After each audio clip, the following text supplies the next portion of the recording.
Stories help us to understand the world around us. They allow us to laugh, they allow us to cry, they give us the ability to feel and provide us with an outlet to heal. Join me as I get to know some of the amazing people behind the stories that we read in order to truly discover the story that has been hidden within each of us. My name is Bree Smith, and this is the AuthorPush Talkshow.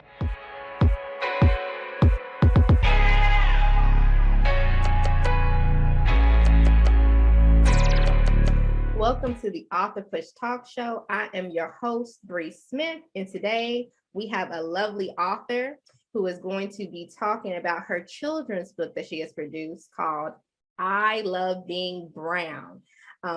Amaris Triplett is from East St. Louis, Illinois, and she comes from a large family where she is the second oldest of 5 sisters and 1 brother. She is married with an amazing son and 2 equally dynamic daughters. She loves being brown because it represents strength, beauty, intelligence, and creativity. Being brown is difficult and rewarding once you understand you come from royalty. Her mother and grandmother always told Amaris that she was beautiful and could accomplish anything. So please welcome to the show, Amaris Triplett. Thank you so much for being here with us today. Thank you so much for having me. I appreciate the opportunity.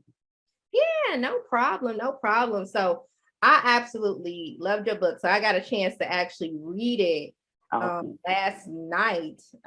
It was so powerful, and I love it because you were talking about, us as little brown children, even minority children, feeling comfortable with the skin that we're in. And I know growing up, I felt very ashamed. You know what I mean? You know what I mean? Because, you got racism. And then the area that I grew up in Kentucky. And so just to see like that dynamic, actually I lived in on the West Coast. So that was a different dynamic. And then when we moved back to the South, completely different, you know what I mean? And then that's when I really started to notice, who I was and was feeling very uncomfortable. So I love what you did. So can you please just tell us where did the idea come from for you to write this book? So I have 2 books. I Love Being Brown and I Love Being Brown Too. I Love Being Brown Too is a pandemic baby. But I Love Being Brown came from conversations I had to have with my daughter. She's very dark skinned. I have 2 girls that are very brown skinned. But my oldest daughter was bullied a lot when she was younger, about the color of her skin, like you're dirty. So we just had to have conversations with her about you're beautiful, you are valued, we love you, you don't have to worry about those negative things that other people are saying. So the book was birthed through conversations with her. Amen. That is so powerful. Because I really do believe that's a prevalent problem, right? Still in our society, that colorism issue. You know what I mean? It's like the lighter you are, you know how they used to say back in the day. The lighter you are, the better you are. Yeah. And we do it every day, all the time. Yeah, you know what I mean? And then the darker you are, it's like, you know what I mean? They're like, oh, you the field, Yeah. So it's just kind of like, it's like, I just love, like I said, I love what you did there. Because my mother was light skinned. And so I remember having questions with her because I didn't know, I'm like, are you white? She's like, no, I'm not white. You know what I mean? I'm just white, So I love how you just started having conversations and even wrote a book to just kind of help them on this journey with that. Yeah. And so growing up, I would say, did you ever feel uncomfortable in your own skin? Yes. So in high school, I went to a predominantly white high school. And in high school, I was actually bullied for I want to say being too sociable, right? So I went to private school all my life. I was able to interact with anybody, black, white, whatever. And so I was bullied for being so quote unquote an Oreo. But when I looked at it, I was like, kids are kids, if you're nice to me, you smart, you hang with me, I'm gonna talk to whoever. So I refuse to let them put me in a box that I only will talk to certain type of people because of the color of their skin. And because of that, I was bullied my freshman and sophomore year. But it taught me a lot. And so I'm grateful for it because as I went to high school, through high school and college, I was in those same situations, predominantly white schools, but I was able to flourish and interact with everybody because it's not always going to be, you might be the one and only black person in the room. And so if that's an issue for you and you have to have other people that look like you around you, you may not be as comfortable as you need to be. Now, does it help? Yeah, sometimes, but it doesn't have to be that way. And if we want to be successful, we want to be okay with ourselves, we have to be grateful for what we have in our skin. That's the only thing we can control. Amen. Amen. I love that. I love that. Because I think a lot of time it's like us versus them mentality. You know Mm-hmm. what I mean? It's like, Mm-hmm. I mean, I know it's just a culture thing. So you feel Mm-hmm. comfortable amongst your own people. You know what I Yeah. mean? Yeah. Uh, but I love how you're like, nah, I want us to be, like God's children, like how God wanted us to be, Right. Even without. in my uncomfortableness, I'm sorry, I Mhm. mean to cut you off. Even in my uncomfortableness, I still need to be okay with me. Even if I'm uncomfortable, even if it's a situation where it's not the best situation, I still need to be okay with me. Amen. I like that. So when you are in uncomfortable situations, how do you handle that? How do you navigate that? Like, how are you okay with you? And I've had a lot of experience with it. I mean, just high school, high school, college, master's degree. Like I was like the one, maybe one or two in certain situations. How I deal with it is, I mean, prayer and Mm. and really just not worrying about what other people are doing, not worrying about how people view me. People gonna view me however they want to view me. They're gonna hate me or they gonna love me. Hopefully, they see my personality, they see I'm a good person, and they love me. If they hate me just because I'm a brown girl, I can't do nothing about that. That's how God made me. So I truly feel like um, prayer is a big part of my life. So if I feel really uncomfortable, I will pull over, put my head down, say a prayer because I want God to use me and I want to be in His will and His purpose. And walk in the path that He wants me to be in. So that's the biggest thing, just making sure that I'm doing what I'm supposed Amen. I love that. And I also loved how um, you talked about just you feeling comfortable regardless of people like you or not. And I think that's really what's wrong with, with our youth, right? to. Yeah. It's because everything, and I know because I experienced it, and that's why I really resonated with your book. Because I experienced it growing up. It was just like, oh man, I want love and attention so bad. I want to be accepted by all these people so bad. So I feel like I have to put on a facade or change Mm-hmm. who I am, even if I'm with certain groups of people, in order to try to fit in. You know Mm-hmm. what I mean? Instead of just being like, look, I'm going to accept me for who I am, who the Lord called me to be, and then Yeah. just, have those people drawn to myself. Yeah. So I absolutely love, love, love that. So is there any advice that you would give to parents with kids who are struggling in their identity or even being bullied at school? Do what you have to do to support them. If it's going to the administration, if it's going to the people, going to the setting that is happening, be that advocate for your kids. If we're not advocating for our kids, nobody else will. So be the advocate for your kids. Be mindful of the situation, not because you don't want to embarrass them and make it worse, but advocate for your kids. Figure out what you need to do. Administration may not even know what's going on.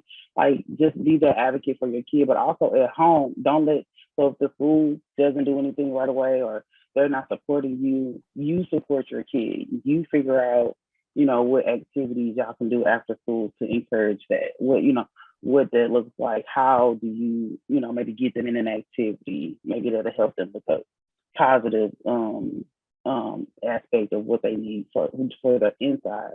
And I know as a culture, we are sometimes against therapy, but therapy is amazing. I'm a guidance counselor, and it's so many people that are so against therapy.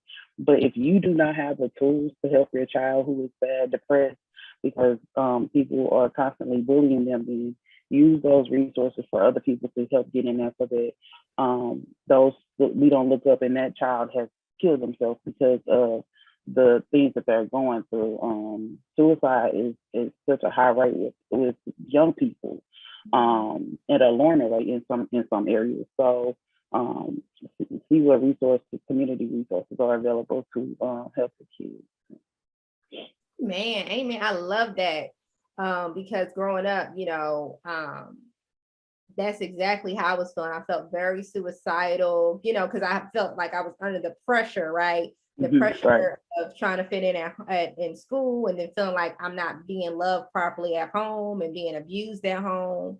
Um, so yes, I'm a big advocate of making sure that your children get the resources that they need, so as they get older, they're not carrying all that trauma, right? And they're unleashing it on the world, you know what I'm saying? And causing other people to bleed, around them because they're hurt. So I just want to say thank you for that. And then also I had a question. So what about those kids at home that are struggling, right? It's not just what's going on at school. Maybe it's something that's going on within the home. Maybe it's something that's going on within their neighborhood. Neighborhood kids can be awful too.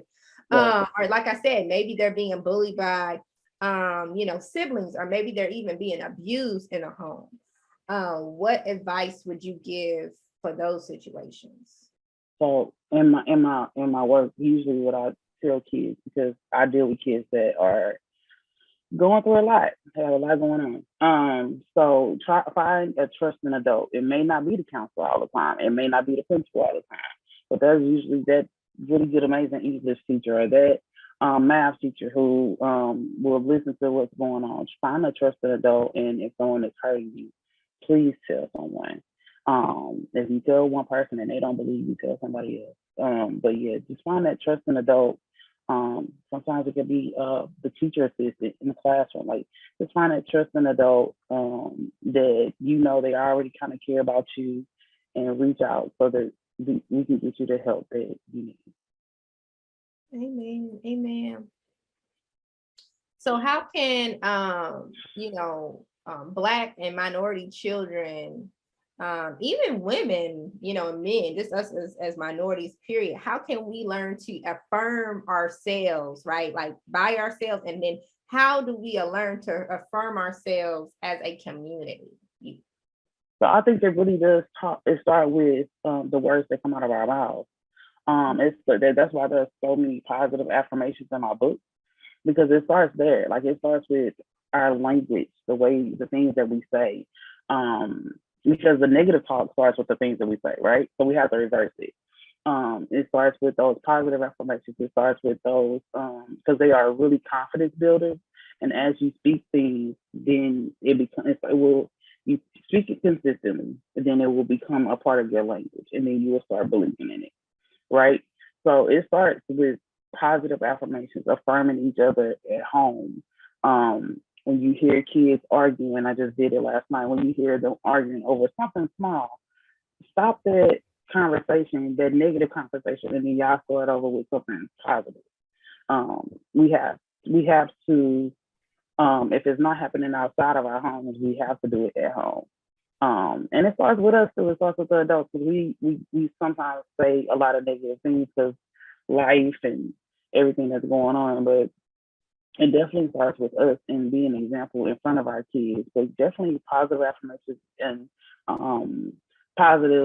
watching positive things with our kids, just reversing the language that we use sometimes helps a lot.